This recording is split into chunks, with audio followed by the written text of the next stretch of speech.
శివ సందర్శన విధి అని మనకు ఒక ప్రత్యేకమైన పాఠం. శైవాగమమునందు శివ సందర్శన విధి అంటారు.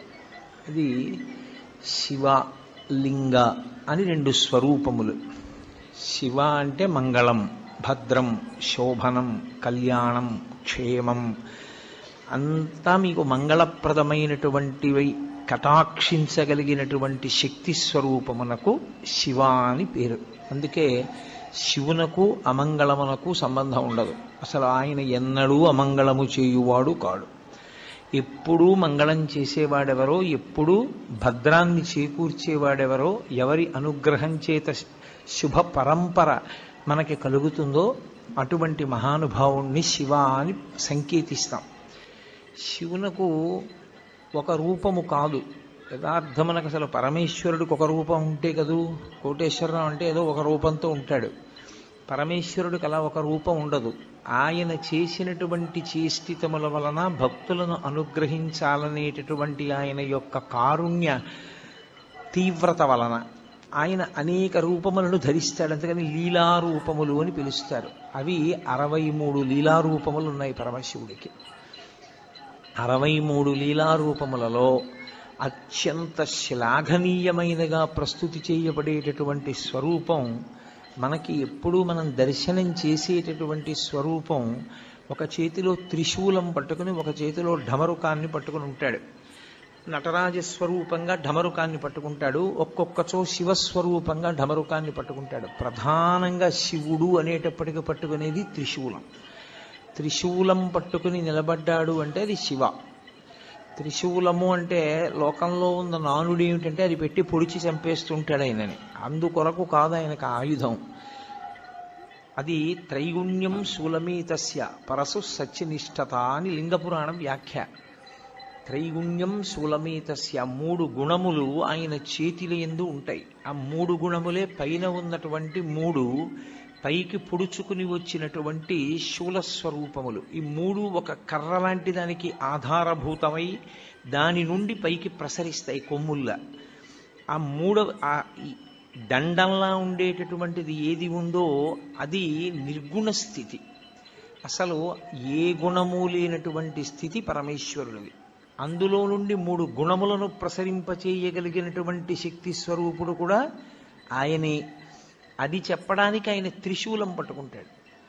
సాధారణంగా మీకు శివాలయం అంటే ఎక్కడ శివస్వరూపము ప్రకటనముగా ఒక రూపంతో కరచరణాదులతో ఉండదు.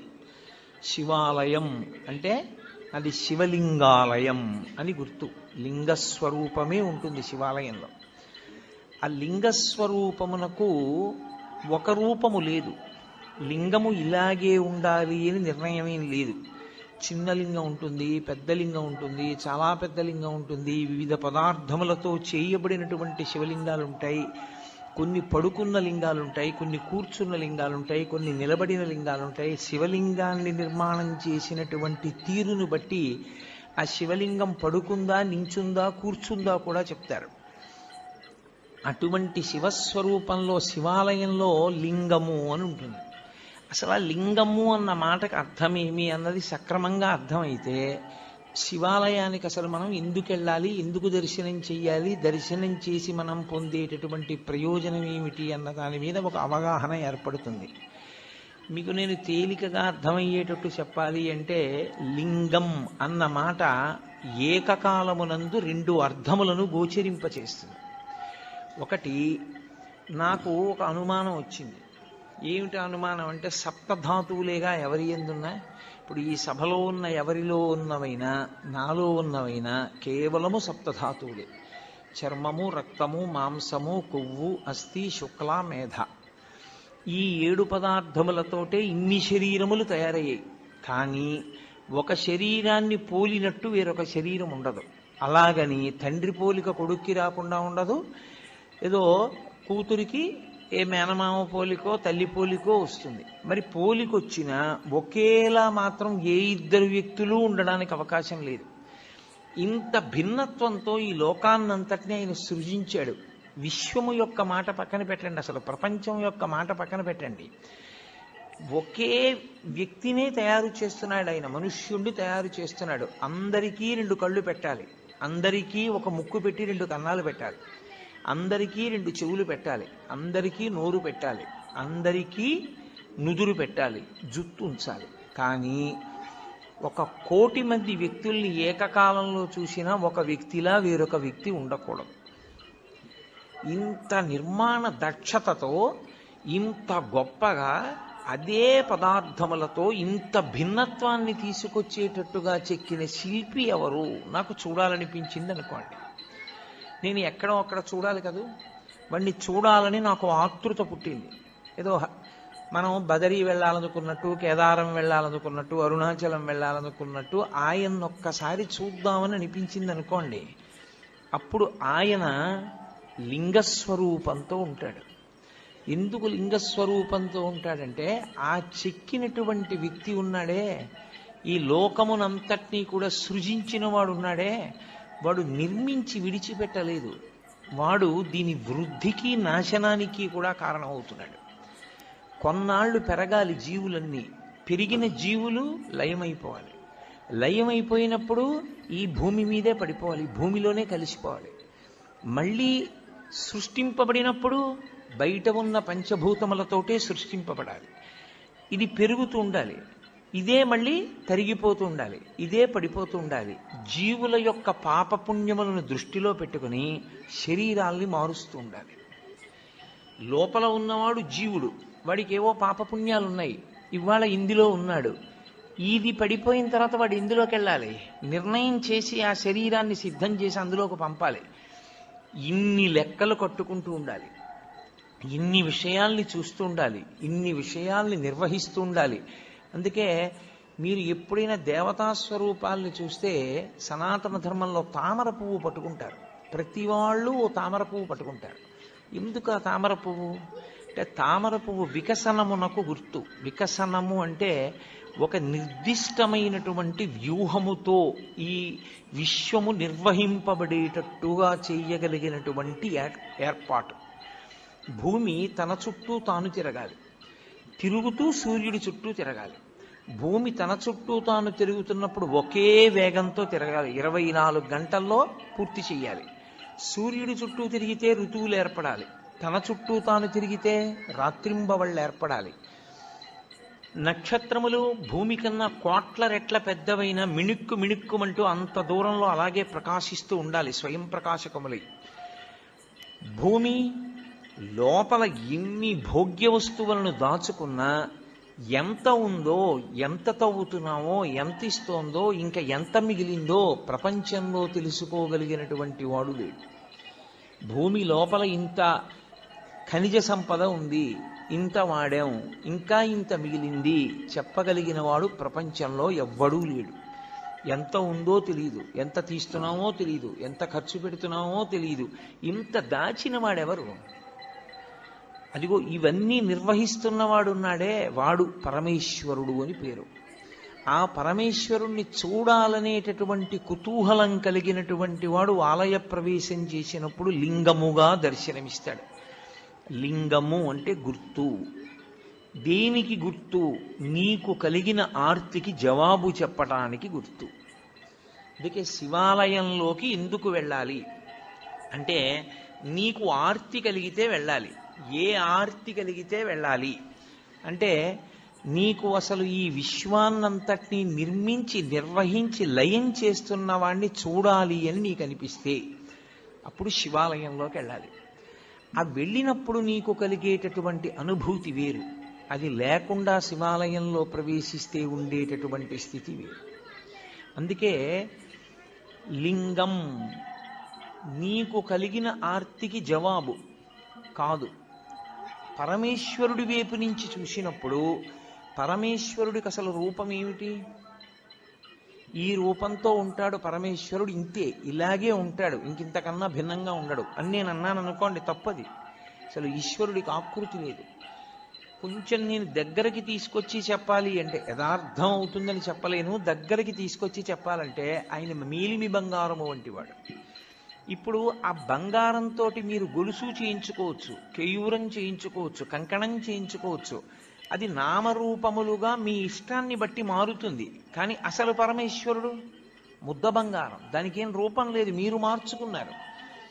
భగవంతుడు నాకు ఈ రూపంతో కనపడాలని ఆర్తి పొందినటువంటి భాగవతుల యొక్క కోరిక తీర్చడానికి ఆయన ఒక రూపాన్ని పొందాడు తప్ప ఆయనకంటూ అసలు రూపమే లేదు. ఆయన నిర్గుణుడు. అందుకే వేదాంత డిండిమం చేస్తూ శంకరాచార్యులు వారు అంటారు, పీఠం అంబమయం సర్వం శివలింగైశ్చ చిన్మయం సాకారంచ నిరాకారం నిర్గుణంచ గుణాత్మకం తత్వం తత్పరమం బ్రహ్మ ఇది వేదాంత డిండిమహ అంటారు. ఆయన నిర్గుణంలోంచి సగుణంగా వస్తాడు, కంటికి కనపడే రూపంలో వస్తాడు. ఎందుకు అలా రావాలి అంటే ఏదో ఒక రూపంలో రావాలని కోరుకున్న భక్తుడు ఒకడున్నాడు, వాడి కోసం రూపం దాల్చాడు. లేకపోతే అసలు ఆయనకి రూపంతో ఉండవలసిన అవసరమే లేదు, అంతటా నిండి నిబిడీకృతమై ఉంటాడు. కాబట్టి ఆయనని ఒక రూపంతో చెప్పడం కుదరదు. ఒక రూపం చెప్పకపోతే మనసు నిలబడదు. అందుకే రూపమున్నవాడా రూపము లేనివాడా అంటే రూపముండి రూపము లేనివాడు.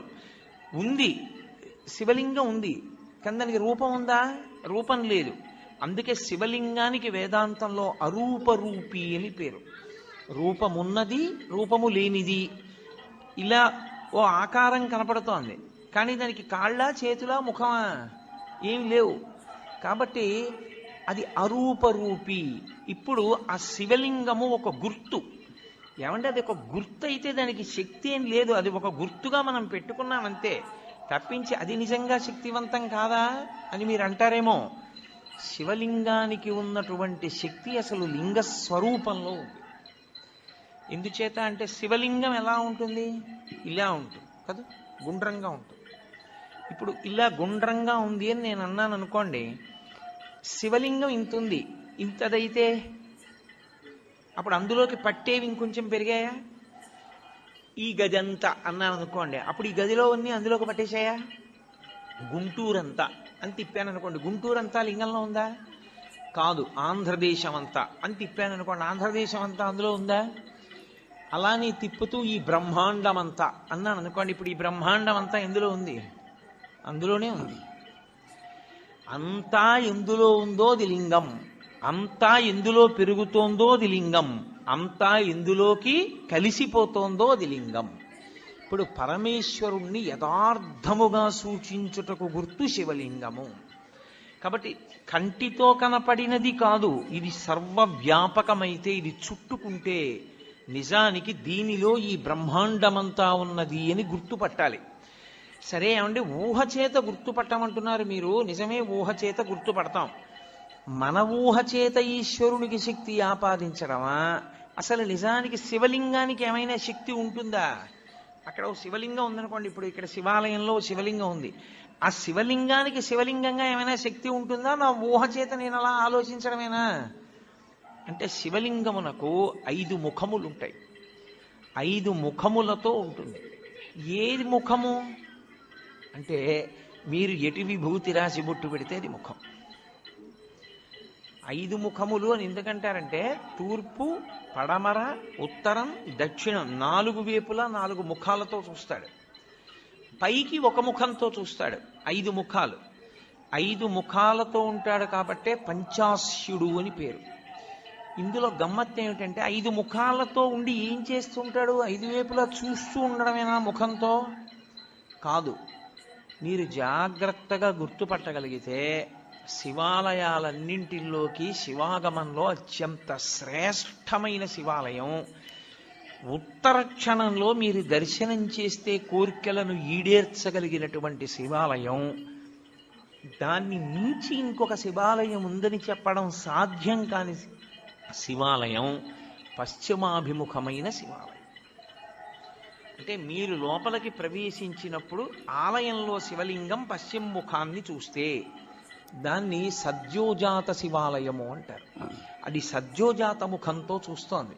అది శివాగమంలో అన్ని శివాలయాల్లోకి శక్తివంతమైన శివాలయం అదే. ఈశ్వరుడు తూర్పుకి ఒక ముఖంతో చూస్తాడు, దాన్ని తత్పురుష ముఖము అంటారు. ఇప్పుడు ఇక్కడ ఉండే శివాలయంలో ఉండే శివలింగం తూర్పుని చూస్తోంది. తూర్పుని చూస్తోంది అంటే దాని ఉద్దేశ్యం ఏంటంటే మీరు లోపలికి వెడుతున్నప్పుడు దేవాలయం కట్టినప్పుడు రాజద్వారానికి ఎదురుగుండా దాని ముఖం తూర్పు వైపుకుంటుంది. తత్పురుషము అంటారు.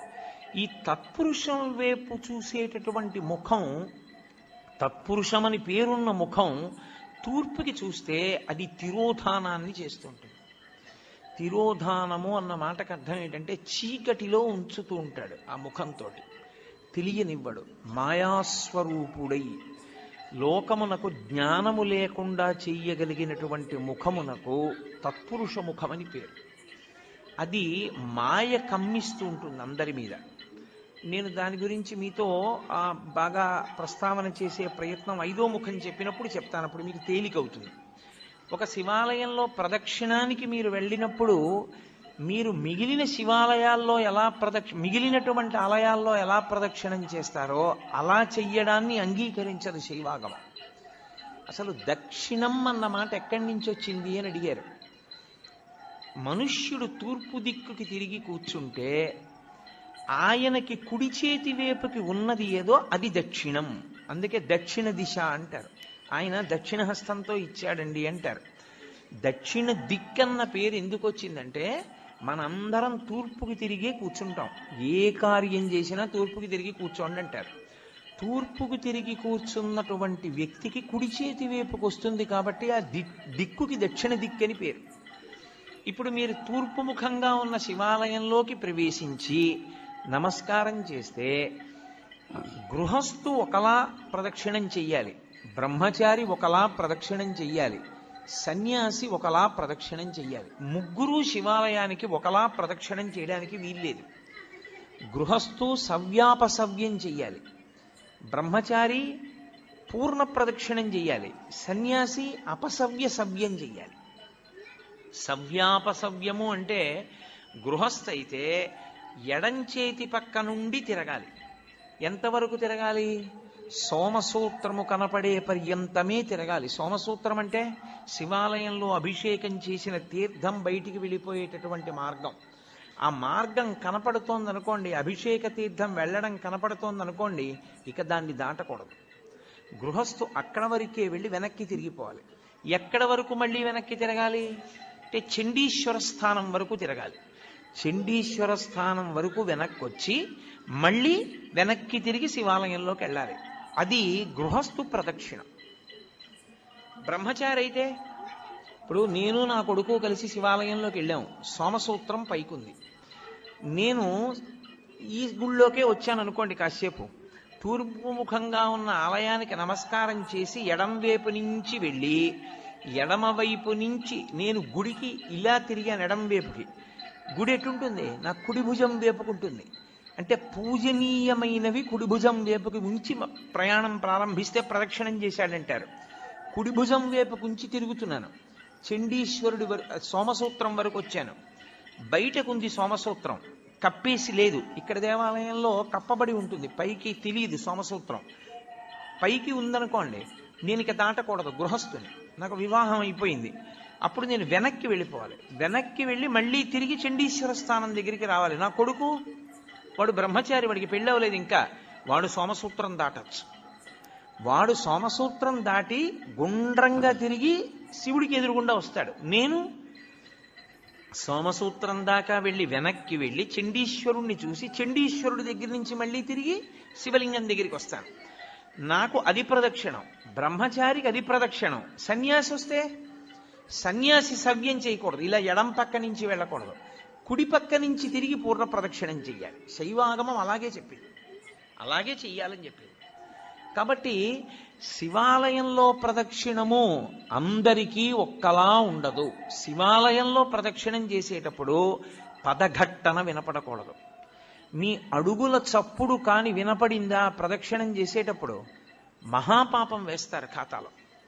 పాదాల చప్పుడు వినపడకుండా ప్రదక్షిణం చేస్తే పరమశివుడు అంత ప్రసన్నుడవుతాడు. శివాలయంలో ప్రదక్షిణం చేత వచ్చేస్తుందంతే శక్తి అంతా. ఎలా ప్రదక్షిణం చెయ్యాలని అడిగారు. నిండు గర్భిణి ఇంకొక గంటలోనో 2 గంటల్లోనో ప్రసవం అవుతుంది. కిందంతా బిందెతో నూనె పోసేశారు. ఆమెకు ఒక పెద్ద బింది ఇచ్చి నీళ్లు చంకలో పెట్టారు, డొక్కలో. ఆమె పట్టుకుంది. ఇప్పుడు ఆ నూనె ఒలికిపోయిన నేల మీద నడుస్తోంది. ఆమె ఎంత పరాకుగా అడుగు వేసి నడుస్తుందో ప్రదక్షిణ సమయంలో అంత పరాకుగా అడుగు వేసి నడవాలి, చప్పుడు రాకుండా. అదే ఉపమానాన్ని వాడింది శైవాగమం. యథాతథంగా మీకు నేను ఆ ఉపమానాన్ని అందించాను. అంత మెల్లగా పదఘట్టన లేకుండా తిరగవలసి ఉంటుంది. అందుకే అడుగడుగు ప్రదక్షిణం అంటారు. ఇలా అడుగు వేసి దాని ముందుకు తెచ్చి అడుగు వేస్తారు, మళ్ళీ అడుగు వేస్తారు. నిశ్శబ్దంగా ప్రదక్షిణం చేయాలి. శివాలయంలో ప్రదక్షిణం చేస్తూ ఏమీ మాట్లాడకూడదు. అసలు శివాలయంలోకి వెళ్ళి లింగాన్ని చూడడం కాదు. మీరు శివాలయంలో శివుడు 8 రూపాలతో ప్రకాశిస్తూ ఉంటాడు. ఇప్పుడు ఈ 8 శివస్వరూపాలే. శివాలయం యొక్క గోడ కనపడింది అనుకోండి, శివుడు కనపడినట్టు. అందుకే పూర్వం ధ్వజం ఎంత దూరం కనపడుతుందో అంత దూరము చెప్పులు విప్పి మేళతాళాలు మోగించేవారు కాదు. అలా ఊరేగింపు వెళ్ళిపోతుంది అనుకోండి, ఏదో పెళ్లి ఊరేగింపు, దేవాలయానికి ధ్వజం కనపడితే ఇక ఆ ధ్వజం కనపడినంత దూరం మేళతాళాలు మోగించేవారు కాదు. ఎందుకంటే ఈశ్వరోత్సవం అయితేనే మోగించాలి. శివుడే లెక్క ఆ గోడ. ఆ గోడ దగ్గరికి వెళ్ళి నువ్వు ఏదైనా చెయ్యకూడని పని చేస్తే శివలింగం మీద చేసినట్లే లెక్కలో కడతారు శాస్త్రంలో. అందుకే అన్ని ప్రాకారాల నిర్మాణం అందుకు చేసేవారు, రక్షించడానికి. దీని శివాలయం యొక్క ప్రాకారము శివుడు, శివాలయం యొక్క గోపురము, పెద్ద ఆలయ గోపురం ఉంటుంది, ఆ ఆలయ గోపురము శివుడు, ధ్వజస్తంభము శివుడు. మీరు లోపలికి వచ్చిన తర్వాత శివలింగం ఉన్నటువంటి ఆలయ గోపురము శివుడు, లోపల ఉన్న శివలింగము శివుడు, అర్చక స్వామి శివుడు, చండీశ్వరుడు శివుడు, బలిపీఠము శివుడు. 8గా ఉంటాడు శివుడు. ఈ 8 మీకు ఏది కనపడినా మీకు శివదర్శనమైనట్టు లెక్క. నేను గోడ ఒకటే చూశాననుకోండి, నేను శివదర్శనం చేసినట్టు. నేను ధ్వజం వంక చూశాననుకోండి, నాకు శివదర్శనం అయిపోయినట్టు. నేను గోపురం చూశాననుకోండి, నేను శివదర్శనం చేసేసినట్టు. నాకు అర్చకుడు కనపడ్డాడనుకోండి, శివదర్శనం చేసినట్టు. చండీశ్వర స్థానం దగ్గరికి వెళ్ళాడనుకోండి, శివదర్శనం చేసినట్టు. ఈ 8 చూశాడనుకోండి, పూర్ణంగా శివదర్శనం చేసినట్టు. ఎందుకంటే శివతత్వము ఎప్పుడూ అష్టమూర్తి తత్వంగానే వెడుతుంది. 8 అంకెకి కట్టుబడాలి శివతత్వం. అందుకని ఈ 8 యందు పరమశివుని యొక్క తేజస్సు ఉంటుంది. శివుడే 8గా ఉంటాడు. ఈ 8 మీరు ఏది దర్శనం చేసినా శివాలయంలో శివదర్శనము చేసినట్లే. కాబట్టి ఇప్పుడు తూర్పున ఉన్నటువంటి ముఖం తత్పురుష ముఖం. ఈ తత్పురుష ముఖం వాయువు మీద అధిష్టానంగా ఉంటుంది. ఉండి లోకమునంతటినీ తిరోధానం చేస్తూ ఉంటుంది. తిరోధానము అన్న మాటకు అర్థం మీకు నేను బాగా తర్వాత చెప్తాను. మీరు ప్రదక్షిణం చేస్తూ ఇలా ఎడం పక్కకు వస్తే దక్షిణ దిక్కు వస్తుంది. దక్షిణాన్ని చూస్తూ దక్షిణామూర్తి ఉండాలి శివాలయంలో. శివాగమంలో దక్షిణాన్ని చూస్తూ దక్షిణామూర్తి ఉండకుండా శివాలయం కట్టకూడదు. ప్రదక్షిణం చేసేటప్పుడే దక్షిణామూర్తి కనపడాలి. దక్షిణామూర్తి దక్షిణాన్ని ఎందుకు చూస్తాడంటే ఆయన మృత్యుంజయుడు. ఆయన ఉత్తరాన్ని కూర్చుని దక్షిణాన్ని చూస్తాడు. మృత్యువును గూర్చినటువంటి భయము లేనివాడాయన. ఆయన పాదములు పట్టుకుంటే మృత్యుభీతి పోతుంది, భయం పోతుంది. అందుకే దక్షిణామూర్తి స్వరూపం అసలు సమస్త ఐశ్వర్యము దగ్గర నుండి, చదువుల దగ్గర నుండి, మోక్షము వరకు దక్షిణామూర్తి ఇవ్వలేనటువంటిది లోకమునందు లేనే లేదు. అసలు మీకు నేను ఒక గొప్ప రహస్యం చెప్తాను. ధ్యానం చెయ్యడానికి అత్యంత యోగ్యమైనటువంటి స్వరూపం ఏదో తెలుసా? చాలా గొప్ప స్వరూపం దక్షిణామూర్తి స్వరూపం. నేను హైదరాబాద్లో ఉపన్యాసాలు చెప్పేటప్పుడు ఉదయం వేళ దక్షిణామూర్తిని ఎలా ధ్యానం చెయ్యాలి అన్నది దాదాపు 10 రోజులు ఎంతో ప్రతిరోజు తరగతులు నిర్వహించాను. దక్షిణామూర్తిని కానీ మీరు ధ్యానం చెయ్యగలిగితే మీకు ఏది అభ్యున్నతిని కల్పిస్తుందో అవన్నీ మీకు ఈశ్వరుడు ఇచ్చేస్తాడు. ఆయన ధ్యానం చాలు. అంత మంగళప్రదమైన స్వరూపం, అంత అందమైన స్వరూపం, అంత సౌమ్యమైన స్వరూపం ధ్యానానికి వేరొకటి ఉండదు. అత్యంత ఆకర్షణీయమైన మూర్తి నటరాజు. అత్యంత మంగళప్రదుడు, ధ్యానయోగ్యుడు దక్షిణామూర్తి. అందుకే ప్రపంచం అంతటా కూడా నటరాజ విగ్రహాలు ఎత్తుకుపోతారు. పాశ్చాత్య దేశాల్లో నటరాజ విగ్రహాలు కొంటూ ఉంటారు. ఎందుకో తెలుసా? అసలు ఆ స్వామి భంగిమ అలా ఉంటుంది. ప్రపంచంలో ఏ దేవతా స్వరూపంలోనూ కనపడనంత వేగం ఒక్క నటరాజుకే ఉంటుంది. అసలు అలా నటన చేసేటటువంటి వాడు మీకు ఎక్కడ ఇక సృష్టిలో కనపడడం. అంత వేగం ఉంటుంది నటరాజులో. అందుకు వాళ్ళు ఆ మూర్తులు ఎత్తుకుపోతూ ఉంటారు. ఎందుకంటే దొంగతనం చేసి కొంటూ ఉంటారు. అసలు ఆ రూపం ఎలా వచ్చిందని వాళ్ళు అధ్యయనం చేస్తారు. ఇప్పుడు నాకు చాలా పెద్ద జుత్తు పెంచుకున్నాను అనుకోండి, ఇలాగా నేను ఇలా అన్నాను అనుకోండి, నా జుత్తు అంతా ఇటు ఎగురుతుంది. నేను అంతే వేగంగా ఇలా అన్నాను అనుకోండి, ఆ జుత్తు ఇటు ఎగురుతుంది. నేను ఇలా అన్న జుత్తుకి పడే లోపల ఇలా అంటే మళ్ళీ ఇటు జుత్తు ఇటు, ఇటు జుత్తు ఇటు ఉండేటట్టుగా తలని అంత వేగంగా తిప్పుతున్నాను అనుకోండి, ఈ జుత్తు ఇటు పడదు. అసలు ఈ జుత్తు ఇటు పడదు. ఇది ఇటిలా లేచి ఉంటుంది, ఇటిలా లేచి ఉంటుంది. తలని నిలబెట్టి ఉంచలేదు, తిప్పుతున్నాను. అంత వేగంగా తిప్పుతున్నానంటే ఈ జుత్తు ఇటు పడడానికి కానీ ఈ జుత్తు ఇటు పడడానికి కానీ ఆస్కారం లేదు. ఇది ఇలా నిలబడిపోయి ఉంటాయి.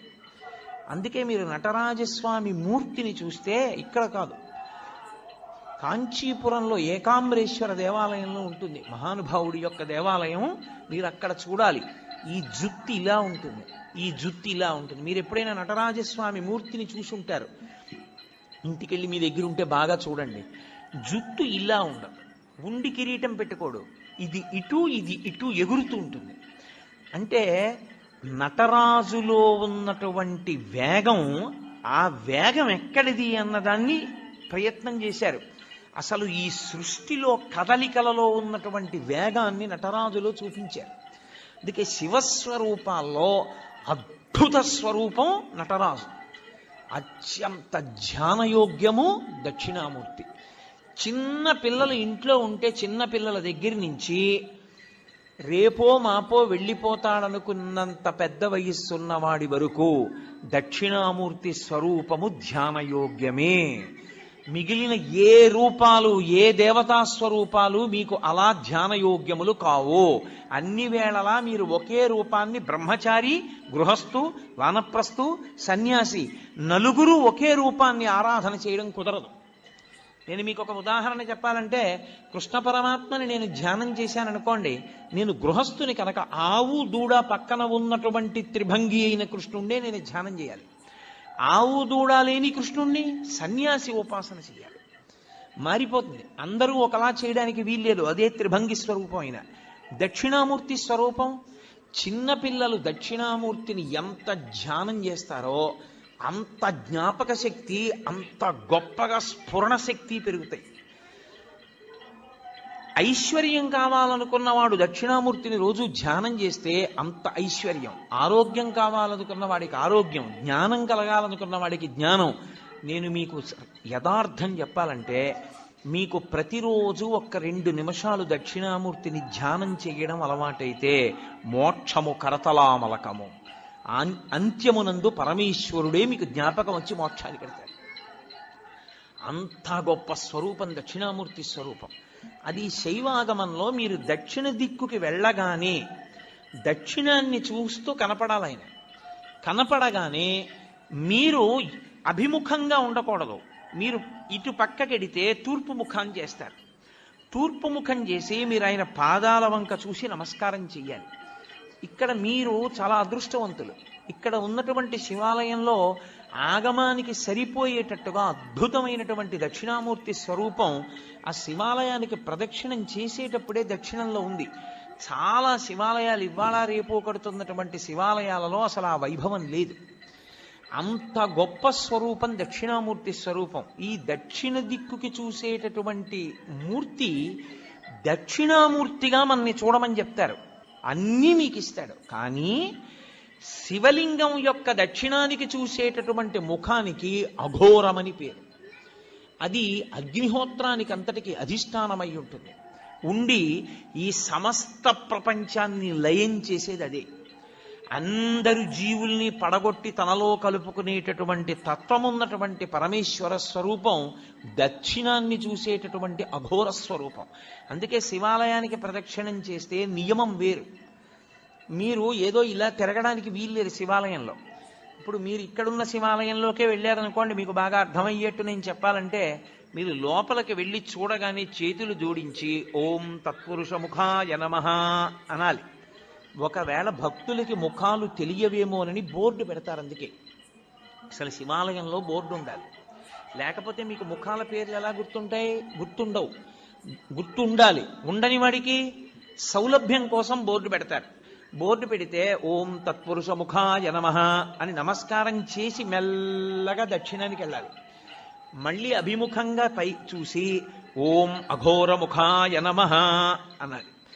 ఎవడు అలా అంటూ ప్రదక్షిణం చేస్తుంటాడో వాడు మళ్ళీ పుట్టవలసిన అవసరం లేని రీతిలో జ్ఞానం ఇచ్చి కలుపుకుంటాడు. అందుకని దక్షిణామూర్తి ఉంటారు దక్షిణానికి. లేకపోతే ఆయన లోకాన్నంతటిని లయం చేసి మళ్ళీ పునర్జన్మలిచ్చే స్వరూపమై ఉంటాడు. అందుకే అగ్నికి అధిష్టానమై ఉంటాడు. మీరు దక్షిణాన్ని దాటి పశ్చిమానికి వచ్చారనుకోండి, శివాలయంలో ఆగమం ప్రకారం ఏమిటంటే పశ్చిమ దిక్కున సుబ్రహ్మణ్యేశ్వరుడు ఉండాలి. ఉండి పశ్చిమానికి వెడితే మళ్ళీ మీరు గుడికి ఎదురుగుండా నిలబడాలి. ఆ గుడి యొక్క గోడకి ఎదురుగుండా నిలబడి ఓం సద్యోజాతముఖాయ నమః అనాలి. సద్యోజాతము అనబడేటటువంటి ముఖం పశ్చిమ దిక్కుని చూస్తూ ఉంటుంది. ఆ పశ్చిమ దిక్కుని చూసేటటువంటి సద్యోజాత ముఖము పృథివికి అధిష్టానమై ఉంటుంది. అది సృష్టికంతటికీ కారణం అదే. ఆ ముఖంలోంచే ఈశ్వరుడు మళ్ళీ పునః సృష్టి చేస్తుంటాడు. అందుకే లోకంలో మాట అంటారు, శివాలయానికి ప్రదక్షిణం చేస్తే తీరని కోరికుందా అంటారు. కారణం ఏమిటో తెలుసా? బిడ్డలు పుట్టాలన్న కోరిక దగ్గర నుంచి సమస్త కోర్కెలు శివాలయంలోనే తీరుతాయి. కాబట్టి ఇప్పుడు పశ్చిమాన్ని చూసేటటువంటి ముఖం సద్యోజాత ముఖం. అటు తిరిగి అంటే పశ్చిమానికి వెళ్ళినప్పుడు తూర్పుకి తిరగాలి. తూర్పుకి తిరిగి ఓం సద్యోజాత ముఖాయ నమః అనాలి. సద్యోజాత ముఖమే అత్యంత శక్తివంతమైనటువంటి ముఖం. ఇప్పుడు సద్యోజాతాన్ని దాటి మళ్ళీ వెనక్కి వెళ్ళడం ప్రదక్షిణ విధి పక్కన పెట్టండి. మీరు అది దాటితే ఉత్తర దిక్కుకు వస్తారు. ఉత్తర దిక్కుకు వచ్చినప్పుడు మళ్ళీ శివాలయం గోడకి ఎదురుగుండా నిలబడాలి. నిలబడి ఓం వామదేవాయ నమః అనాలి. వామదేవుడు అంటే ఎవరు అన్నది శివమహాపురాణం చెప్పింది. ఏమ్మా పిల్లని కాసేపు బయటికి తీసుకెళ్ళకూడదా? ఎందుకమ్మా పిల్ల ఎందో ఏదో మాట్లాడుతూ ఉంటుంది, చిన్న పిల్ల దానికి ఏం తెలుసు, కాసేపు బయటికి తీసుకెళ్ళండి. శివమహాపురాణం ఆ ఉత్తర దిక్కున ఉండేటటువంటి శివుడి ముఖాన్ని వామదేవ ముఖము అని పిలిచింది. దాని గురించి మాట్లాడుతూ మంగళాయతనం దేవం యువానమతిమంగళం ధ్యాయేత్ కల్పతరోర్మూలే సుఖాసీనం సహోమయా అంటుంది లింగపురాణం. ఆ ముఖము నీటి మీద అధిష్టానం కాబట్టి అది ఏం చేస్తూ ఉంటుందంటే సమస్త మంగళములను మీకు కృప చేసేటటువంటి ముఖమదే. యథార్థమునకు అదే విష్ణు స్వరూపం, అదే విష్ణు. అందుకే శివాలయంలోకి వెడితే అందరికీ నమస్కారం అయిపోతుంది. ఓం వామదేవాయ నమః అని అన్నారనుకోండి, లేకపోతే ఓం వామదేవ ముఖాయ నమః అంటే అనారోగ్యం ఉండదు. వివేకానంద తన సందేశ తరంగణిలో ఈ విషయం ఎంతో స్పష్టంగా చెప్పారో చూస్తే, ఏ శాస్త్రం మనల్ని ఎప్పుడూ మార్పు చెందని ఆ పరబ్రహ్మను తెలుసుకోవటానికి ఉపక్రమిస్తుందో అదే మహిమాన్వితం. కేవలం తిండి గుడ్డ తోటి వారిపై ఆధిపత్యాన్ని సాధించటానికి ఉపక్రమించే శాస్త్రజ్ఞానం కావాలంటే మన పూర్వీకులు ఏర్పరచుకునే వారే. మనం తయారు చేసుకున్న విద్య మనకు అందించేది ఇదే. వారు మానవ జీవితానికి సంబంధించిన ఇంకా మహోన్నతమైన పరమానందదాయకమైన పాశ్వాన్ని కనుగొన్నారు. అది మన జాతి ఆదర్శం అయ్యేంత వరకు, మనకు పితృపుత్ర క్రమంలో సంక్రమించేంత వరకు, మన జీవితంలో భాగమయ్యేంత వరకు, మన జీవనాడి అయ్యేంత వరకు, మన రక్తనాళాల్లో ప్రవహించేంత వరకు, చివరికి హిందూ ఆధ్యాత్మికత ఒక్కటయ్యేంత వరకు ఈ ఆదర్శాలను వ్యాప్తి చెయ్యటం జరిగింది. ఒక నమ్మకమో విశ్వాసమో గ్రంథమో పట్టుకొని ఆర్యుడు స్వీయ శోధనకు పూనుకోలేదు. ఆధ్యాత్మికత అంటే శశాస్త్రీయ స్వీయాన్వేషణ, తదేక దృష్టి తనను తాను అవలోకించటమే ఆధ్యాత్మికత. సృష్టి రహస్యాన్ని తెలుసుకోవటానికి తాను చెయ్యాల్సిందల్లా రాకెట్లో వెళ్లి గ్రహాంతర వాసం చెయ్యటం కాదు. అత్యంత శక్తివంతమైన పరికరాలతో పరమాణువును శోధించటమో కాదు, లేక తీవ్ర ఉష్ణోగ్రతలతో ప్రోటాను న్యూట్రాన్లను పరస్పరం తాడనం చెందించి వెలువడిన కణాలను అధ్యయనం చెయ్యటమో కాదు. ఈ సృష్టిలో ఇప్పటి వరకు మనం నిర్వచించలేనిది మనిషినే. మనిషంటే దానవుడు, మానవుడు, మాధవుడు మూడు కలిపిన ఒక ఆశ్చర్యకరమైన జీవియే మనిషి అని వివేకానంద ఒక చక్కటి నిర్వచనం ఇచ్చారు. ఆధ్యాత్మిక సంస్కృతి కనుక లేకపోతే రూపం మానవుడైనా దానవుడు ఎక్కువగా ప్రకటితమవుతూ ఉంటాడు. తనని తాను అవలోకిస్తూ అసుర ప్రవృత్తిని నిగ్రహించలేకపోతే, కామక్రోధ లోభాలను లోబరుచుకోలేకపోతే మాధవత్వం కాదు కదా, మానవత్వం కూడా ఆ వ్యక్తిలో పరిమళించదు. ఈ అంత అవలోకనాన్నే తపస్సు, సాధన, ఇంద్రియ నిగ్రహం, వైరాగ్యం, సత్యనిష్ట అని రకరకాల పేర్లతో మన ధర్మం చెబుతున్నది. ఇదే జీవిత ధ్యేయమని మనకు నిర్దేశిస్తున్నది. ఆ యువకుడి ప్రశ్నకు సమాధానం ఆహార విహారాలు, సంతానోత్పత్తి, ఇంద్రియ సుఖాలు, నిద్ర ఇవేవి మనిషిని జంతువు నుంచి వేరు చెయ్యనివి. ఈ క్రియలు చెయ్యటానికి జంతు శరీరం సరిపోతుందని, మానవ దేహమే అవసరం లేదని అర్థం కావాలి. సృష్టిని మనం సృష్టించలేదు, మరి కొనసాగించే బాధ్యత మనదెలా అవుతుంది?